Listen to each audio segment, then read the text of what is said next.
You're listening to The Dossier, presented by Metro by T-Mobile.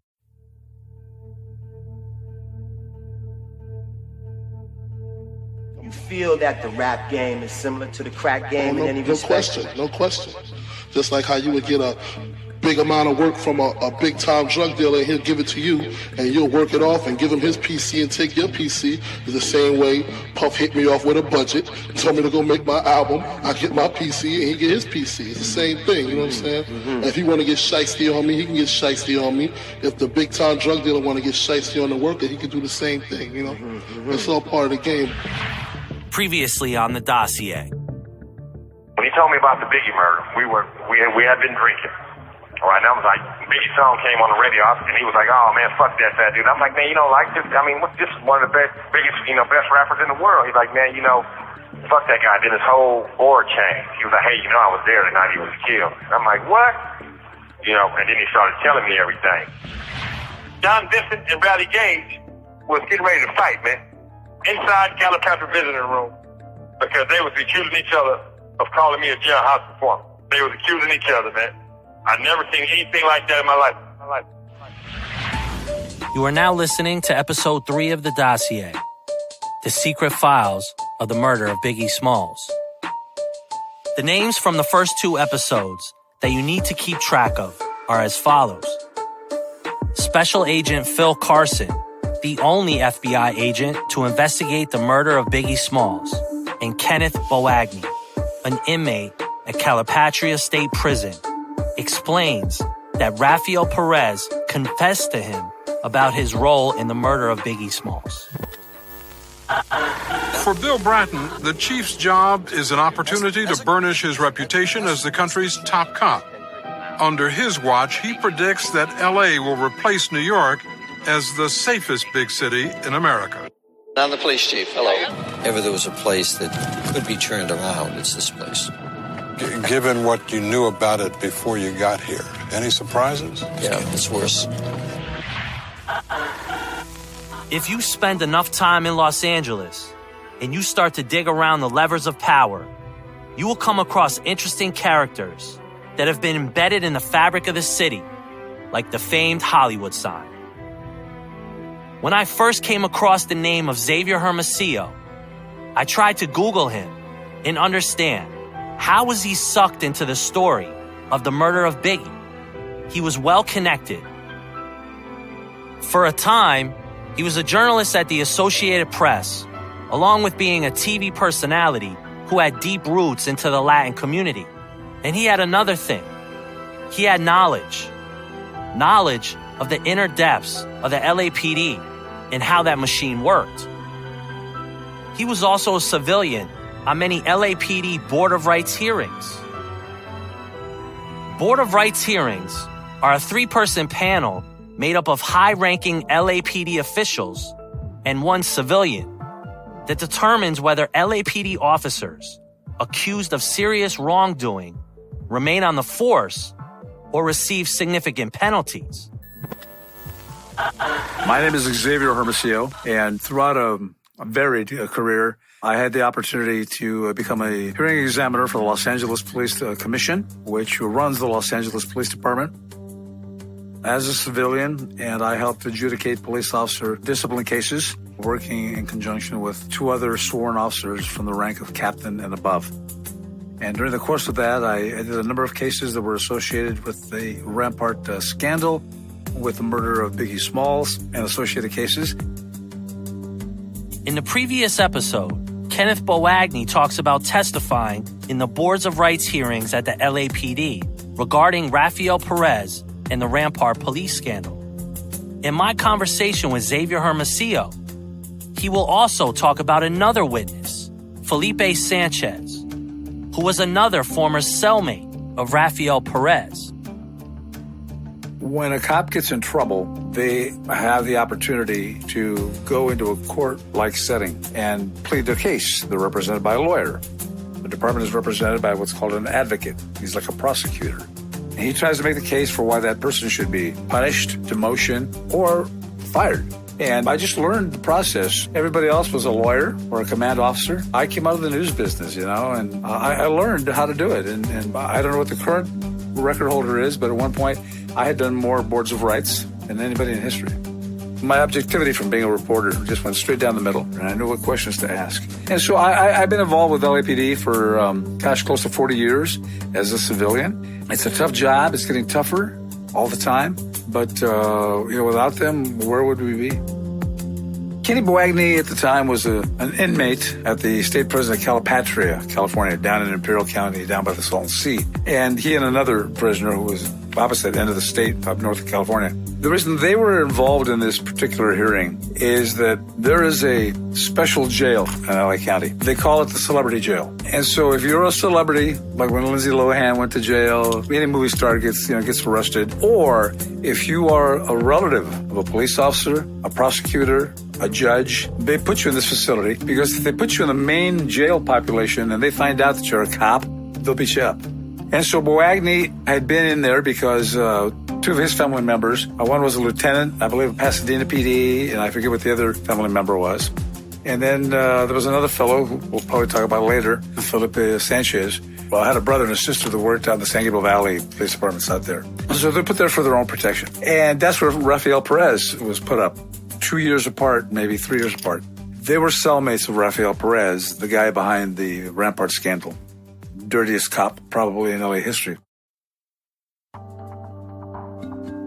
And so they were brought in to be quizzed and to testify about whether during the time that they were in the same cell with Rafael Perez, they had heard anything, picked up information that could help the police department and the feds who were prosecuting Rafael Perez. And during this whole time, there was a sergeant, Paul Burns, and he was the sergeant over the crash unit, which Perez and all these hoodlums were a part of. And crash stood for Community Resources Against Street Hoodlums.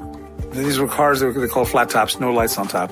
They didn't respond to calls. They just cruised around looking for bad guys. And Paul Burns was the lead sergeant.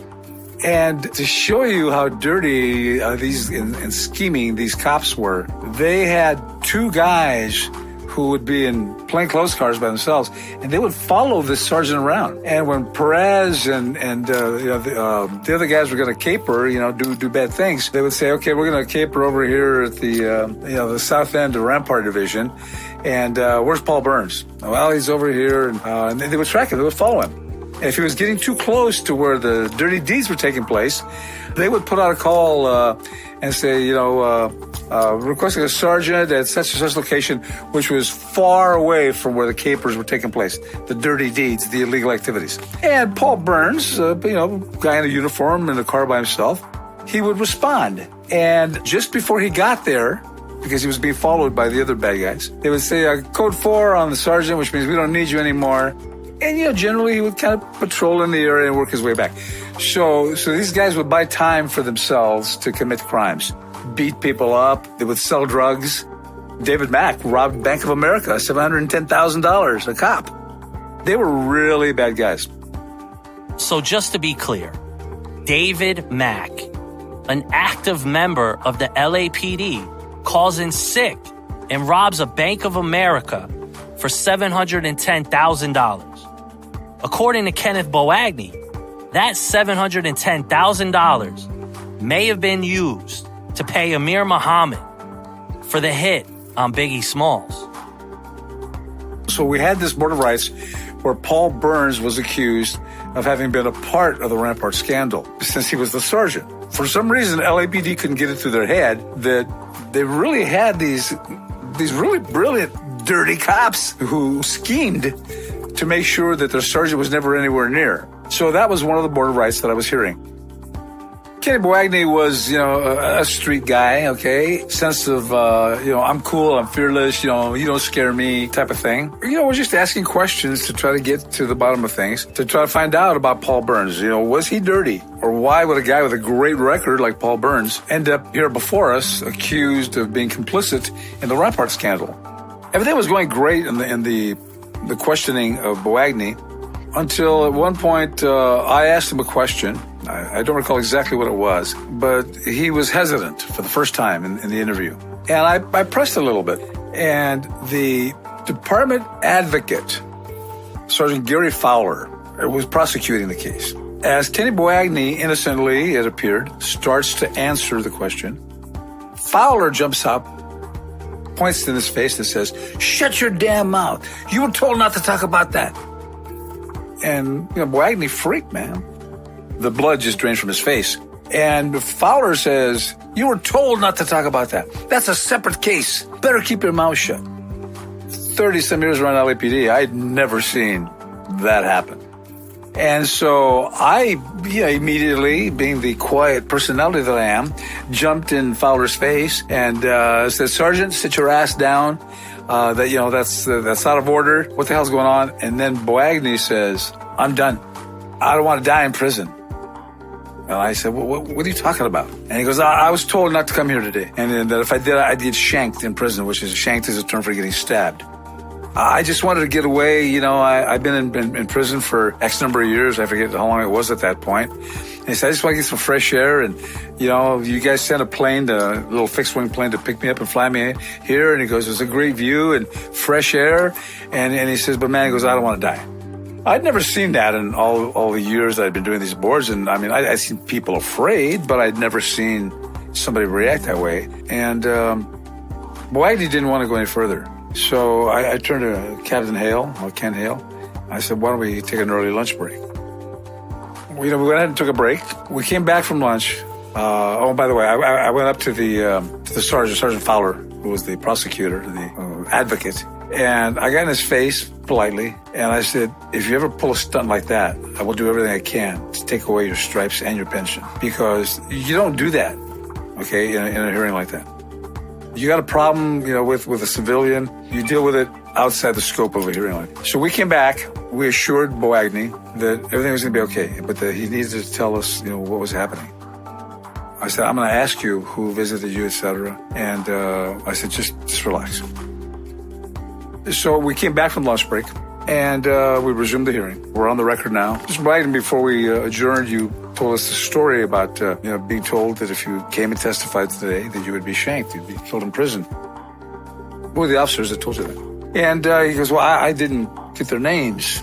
So I probed a little bit, and I said, "Well, what did they look like? What did they sound like? Did they call each other, 'Hey, Bob'? Yeah, Dave."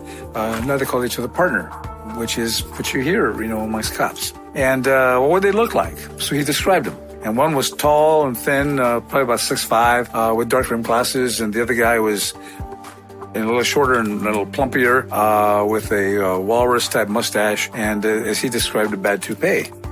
That was pretty distinctive. No names attached, but, you log it in the memory book. Felipe Sanchez, where is he? Tell us the story about this next witness at the Board of Rights. He also had been arrested for burglary. He was also from a law enforcement family. He had two siblings who were, I think one was a sergeant, one was a lieutenant, with suburban departments in the San Gabriel Valley, east of downtown L.A. A Latino, a Mexican-American, reserved but intense individual. And so, we started asking Felipe, we understand that you were in the county jail with the ringleader of the Rampart scandal, Rafael Perez. What was an average day like? And he said, well, when the LA Times showed up in the morning, he would get it first. They would give him scissors to cut out any stories that were reflected negatively on him. And he began to tell a story, etc. And then he, as part of his testimony, started to go down a path that prompted the advocate, the prosecutor for the department, Sergeant Fowler, to jump out of his seat again and tell him to shut his mouth and not to talk about that. That's happened twice. Talk about lightning striking twice. Boagni testifies, you said, on a Sunday. So is this to... No. We flew him in on a Sunday. Okay. He testified on a Monday morning. Sanchez was on a Wednesday. And so we overruled him and said, go ahead, where were you headed? Fowler jumps up again and says, I just want to put on the record, you were a burglar and da-da-da. And you're here today to testify, to tell lies, because you've been given the deal, haven't you? You're not going to serve your time. And he got really aggressive. I said, do you happen to remember what they looked like? Well, one guy was tall and skinny, about 6'5", with dark rimmed glasses, and the other was a little shorter, kind of squatty, with his bad hairpiece and his walrus mustache. You don't have to be very intelligent to realize the same guys went to the Mexican border and the Oregon border to intimidate these two prisoners, Boagni and Sanchez. So I turned to Ken Hale, the chairman of the board and captain, and I said, you know what, why don't we call a recess? It's 11:30, it's a little early for lunch, but I want to have a conversation with him. And I went up to Mr. Sanchez, knowing what had just happened with Boagni 2 days before. It didn't take a lot to smell a rat. And the rat wasn't Mr. Boagni. It was Sergeant Fowler, you know, the advocate, the prosecutor. And it was somebody else inside LAPD. This is not how this department runs. And so I asked him, I said, do you remember the names of those guys? He goes, why are you asking? I said, well, you know, we'd like to know that was wrong. You know, we should have them investigated. And he says, what do I get out of it? I said, what do you want? And I was in no legal position to negotiate on behalf of the people of Los Angeles and the Los Angeles Police Department. But I knew that I had to get whatever information. I grew up as a reporter. I'm a professional question asker. And I said, what do you want? And he told me what he wanted. He hadn't seen his mother in 4 years. She was in ill health. He was going to get out in 4 to 6 months. He wasn't sure she was even going to live that long. He felt bad for shaming his family. His mother cried every day about him. And he wanted to see his mother, who lived here in the LA area, hopefully see his mother before she died, before he got out of prison. That was a very touching, request. And I wasn't sure that we could do anything like that. But I said, if I can do that, will you tell me who they were? And he says, yeah, I know who they were. Which Boagni didn't. No, maybe Sanchez is putting this on, but hey, a little fair trade here. You give me the right info, and I'll try to get your mom in here. When we reconvened, I told the two captains, we can cut a deal with Mr. Sanchez. We've arranged for his brother and sister, who are cops, to bring Mama down here tonight, and then tomorrow he'll reveal the information. So he had a binder. These cheap little, plastic binders you buy at the drugstore, because prisoners are entitled to have their private papers with them, and nobody can touch them, okay? They're sacrosanct. And he had cut down the binding, he sliced it, and he reaches inside, and he pulls out 2 business cards. Oh my God, I'm shocked, because Boagni didn't know who these guys were. Sanchez is pulling out 2 business cards. So I said, what are those 2 business cards, Mr. Sanchez? And he says, these are the 2 guys that told me not to come today and testify, otherwise I get shanked. Oh my God, talk about the rush, And I looked at the 2 captains and they're going, oh my God. And so I said, well, I'm going to walk over there and get those from you. And I looked at them and, I'm a light-skinned Mexican, but man, I turned really white because these 2 cards belonged to 2 members of the Rampart task force that was developed to get to the bottom of the scandal and the corruption in LAPD, and they were a part of it. They're supposed to be investigating it, and here they were, participants in it. Whew. I'm feeling a chill just go through my body now like I did that moment, because, man, all kinds of thoughts went through my head. One was disgust, one was surprise, one was fear. I got to watch myself, on the way home, make sure I'm not being followed. And knowing how the Rampart guys had operated, keeping track of Sergeant Burns, that was a very scary situation. So I looked at these 2 cards, and for one of the few times in my life, I was speechless. What the hell am I going to do with this? And I said, well, I know what I can do without any repercussions, and you can't. I'm going to open up an investigation against these 2 officers because they're dirty, they're crooked. And so we took a short recess. And the assistant chief at that time was a fellow named David Gascon. Dave and I had been friends since we were little boys. And he was the assistant chief. So I called Dave. He goes, what's up? And so I told him, I said, I'm doing a board of rights. We've had 2 prisoners who were cellmates of Perez, Kenny Boagni and Felipe Sanchez. And I've just been given information that confirms 2 members of your Rampart task force who are supposed to be getting to the bottom of this thing are corrupt. They're dirty. And we know each other, David and I, well enough and respect each other that he didn't even say, are you sure?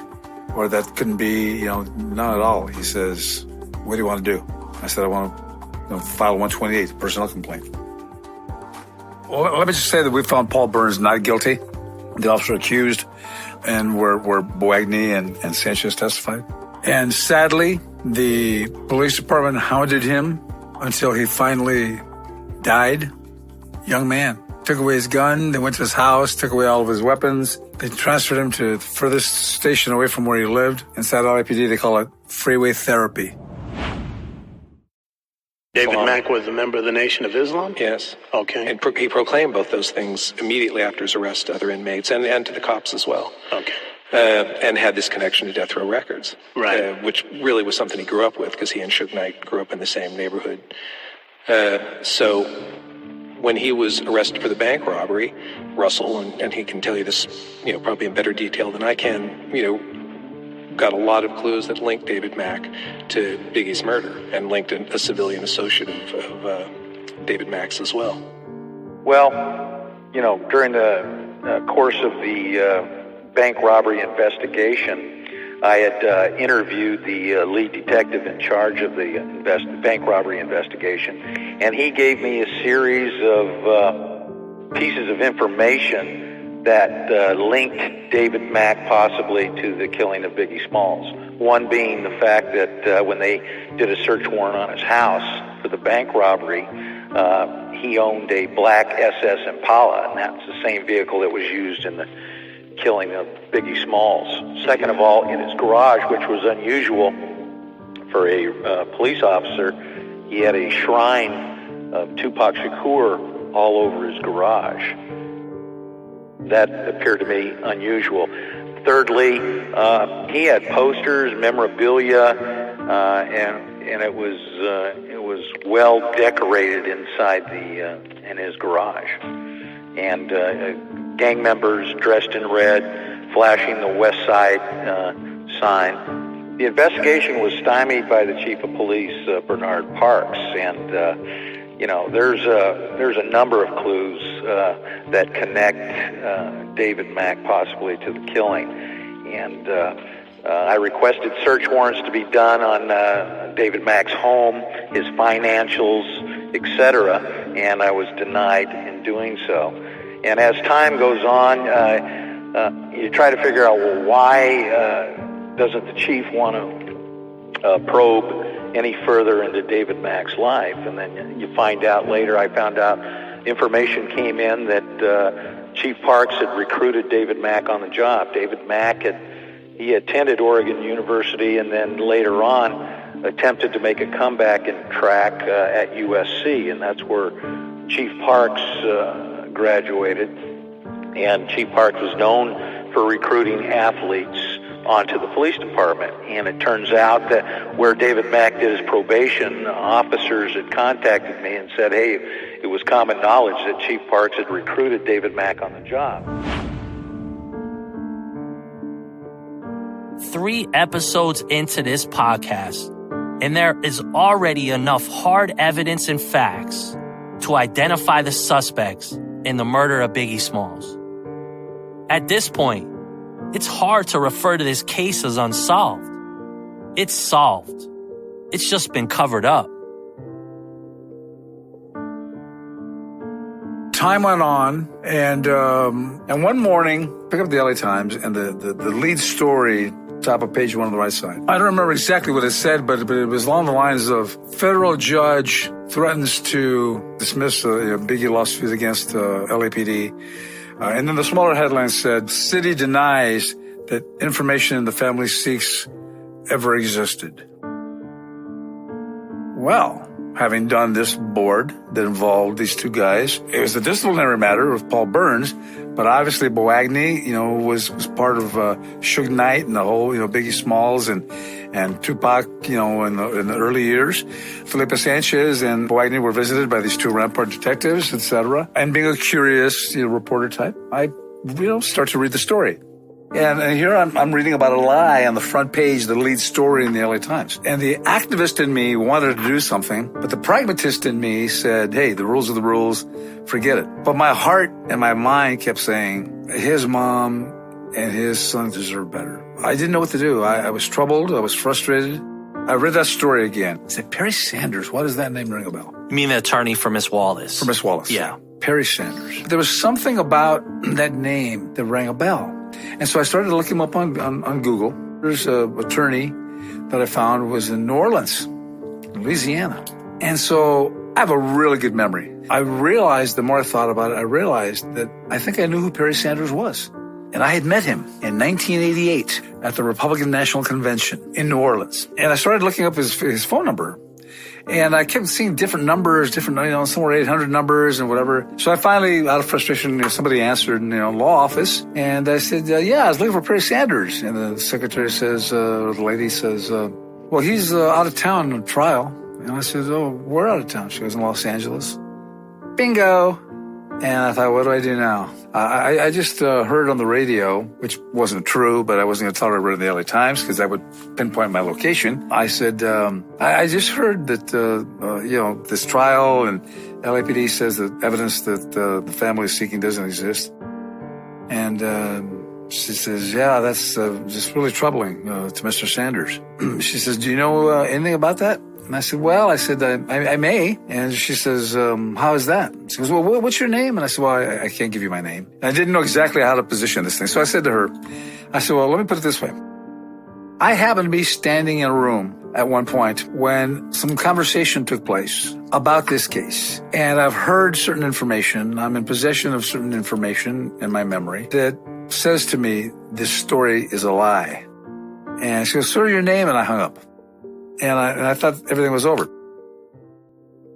Now remember, Perry Sanders is the attorney for Valletta Wallace, Biggie's mom, in a civil suit against the city of Los Angeles. The LAPD isn't covering up for David Mack, Rafael Perez, or the trigger man Amir Muhammad. They are covering up corruption in the LAPD that would lead to a loss in a civil case, costing the city nearly $500 million. Well, the next day, I get a call from retired Lieutenant LAPD homicide, longtime friend of mine. May he rest in peace. He died 2 years ago, Sergio Robledo. And he calls me the next day and he says, hey, did you see that story in the LA Times? Which one? The one about the Biggie case? And he goes, yeah. And I didn't realize he was playing me a little bit. That's his personality. That was his personality, yeah. One of the greatest human beings that ever blessed this earth, and a hell of a cop. And he says, Javier, I know you called Perry Sanders' office. Oh, man, it's one of those busted moments. And I was freaked out. And now it's not just friends. Now it's Sergeant Robledo, or former Sergeant, retired Sergeant Robledo, investigator. He had an investigation agency, a global one. And he says, you called Perry Sanders' office yesterday. I'm going, is my line tapped or what? And I said, what? And he just laughed, which is his way of saying, I got you, man. And he says, you called their office. He says, but you called their 800 number. He says, when you call an 800 number, they're paying for the call. And so your phone number shows up on the caller ID. And when they called me today to say they had gotten this phone call, I recognized your phone number. And he says, you got to tell us what you know. And he says, well, federal judge knows that you know. They say federal judges can indict a ham sandwich, and you're much bigger than a ham sandwich. He says, and then tell me what you know. I said, look, man, that evidence exists. I don't have it. It's somewhere in who knows where. I said, I have no idea what that stuff is. And he says, okay, my friend, think about it. So we hung up. Now I'm mortified because this is a public trial. I don't want to go and testify. There's reporters there and stuff. And Suge Knight on trial right now for 3 murders. I don't want to get on his radar. And as we speak, he's sitting in jail, for 3 murder charges. So then I called LAPD. I called the police commission and I spoke to one of the top people there. I won't identify him or her for a lot of reasons. I have a good relationship with LAPD. I probably said more than I should have. I know there are a lot of people unhappy with me, but I know in my heart that I did the right thing because I started thinking about, Biggie's mom. If somebody did that to one of my kids, I'd go to the gates of hell. So I called LAPD and I spoke to a high-ranking civilian official at the police commission. I said, listen, that evidence exists. I know because I did that Board of Rights. And I was told, keep your mouth shut. You don't remember anything. And then all of a sudden one day, my doorbell rings, and there's 2 guys in bulletproof vests, and I can see their sidearms. U.S. Marshals. And I can see beyond where they are down to the curb, and I see a van with bars on the windows. And so I opened the door. They said they needed to talk to me. And I said, about what? They said, you're coming with us.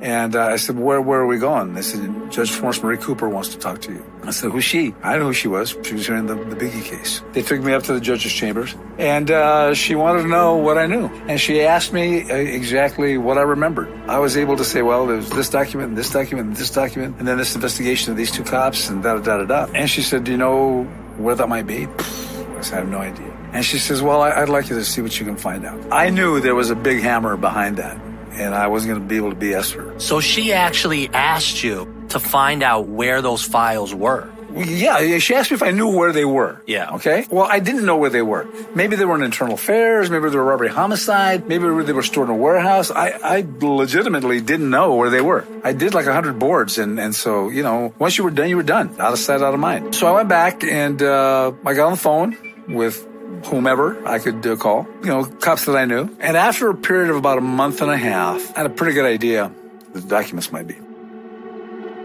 Started up front with saying, look, I can't guarantee the finality or the accuracy of what I'm about to tell you. All I can tell you is that the information I have leads me to believe that it may be here. And so I shared with her the information was a robbery homicide. And I was able to pinpoint it down to a very narrow geographic area within a robbery homicide. Certain repository where if you looked inside, you know, and you knew what you were looking for, you might come across it. And there were two repositories. And they both belonged to the same detective who was the head investigator at that time on the Biggie Smalls case. And at that point, she pushed a button on her phone, and a gentleman answered and says, yes, Your Honor. She says, you ready to rock and roll? He says, yes, ma'am. She says, come to my chambers. Here's your search warrant. Go shut down robbery homicide. Make sure everybody puts their service revolvers on their desks. She goes, I don't want to shoot at it. They go, okay, Corral. And so they hit robbery homicide. They went to the filing cabinet and the desk that my information indicated it would be. The detective, Stephen Katz, who was responsible for that desk, apparently refused to open it. They said he didn't have the keys when he had all the keys. And so they tore the filing cabinet open, tore his desk apart, and they found all the documentation, including the documentation on those two detectives who told Felipe Sanchez and Kenny Boagni not to show up because they would get killed in prison. Now, that's one document I've never seen. And the evidence that was hidden away and ultimately found in the filing cabinet and the desk, that my initials are on certain pieces of evidence as I cataloged them in. And I can tell you that there was a piece of evidence, a photograph, blew my mind and that of my fellow board members, because David Mack and Rafael Perez, the leaders of the Rampart gang, dressed from head to toe in red. Red hat, red suit, red shirt, red tie, red shoes, which is the color of the blood gangs in Los Angeles. So here you have two police officers dressed in blood attire. And they're standing next to a female who is wearing a red dress with a red bow in her hair. She's cutting a cake that refers to the blood's ruling. And the woman in that photograph, it was the daughter of the chief of police.